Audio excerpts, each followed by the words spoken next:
recently had the opportunity and privilege and honor to travel to the African continent with a close friend and to Ghana. He's from Ghana. His family's from Ghana. And I wanted to share some thoughts, and I'll share a bunch of these actually, because there's so much that I'm trying to unpack. That I am unpacking. That I want to share. The first thing I want to share is around, making these connections between Ghanaian culture that I experience and Black experience that I grew up with. Like, what's the gap? What's the difference? And how those differences impacting both sides of the Atlantic, right? How does that impact folk in Ghana, the differences and the conversations and great conversations that I had with folk, and how do things that are happening or that we lost impact our lives and our culture here. First thing I want to bring up and that stood out to me was names. As we think about the relationships between, especially as a man, as a husband, as a father, as I think about the relationships between fathers and sons, and me and my father and me and my sons, there's this relationship that there's a gap that's missing between names. Like, what do our names mean? What do our names say about us? How do our names hold the hope and a vision of who we are on an individual level and on a collective level?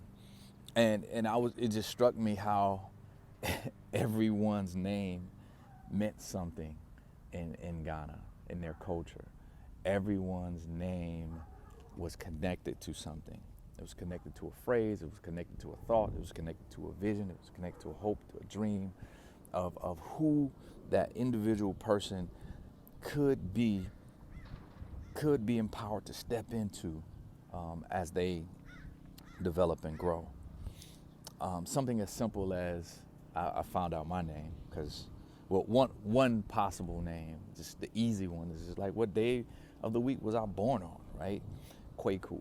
I was born on a Wednesday, right? So, even that in itself shifted my whole thinking about my approach to, and situatedness of where I was in the world at the time that I came into this earth, where my family was, how they saw me. All those things are possibilities that were lost. Not saying, I'm named after my father, which is dope. Yet there's something deeper that's missing, though. Like, how did he get that name? What does that mean to some people? What were the hopes and dreams that his name carried for the people who named him? And the same for me. So I think as we think about, our children, and again, as fathers, connecting with their sons, like, how do we improve our relationships? How could our relationships be improved by the way that we thought about them when they were born, how we envisioned them to be? Quick thing, my two youngest sons, my oldest son is named after me. My two youngest sons, their middle names, I put a lot of thought into. And so I wanted them to grow into those names. So I get it. So I know the work that I put in. So I get what, the culture is doing and the impact of having names that mean something that people have put thought into. They've thought about you and your impact on the family, on the society, on the world. Before you got here and once you hit this earth. So that was just a great reflection, man. There was some beautiful, beautiful experiences over in Ghana. Lovely, dope folk. Really, really great spirits. So I'll talk about it more, I'll share more. But, how do how we see each other, how we see our kids, how we see our sons, and what we call them.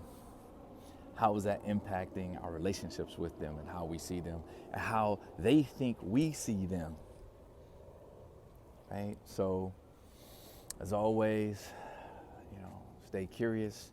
It's time.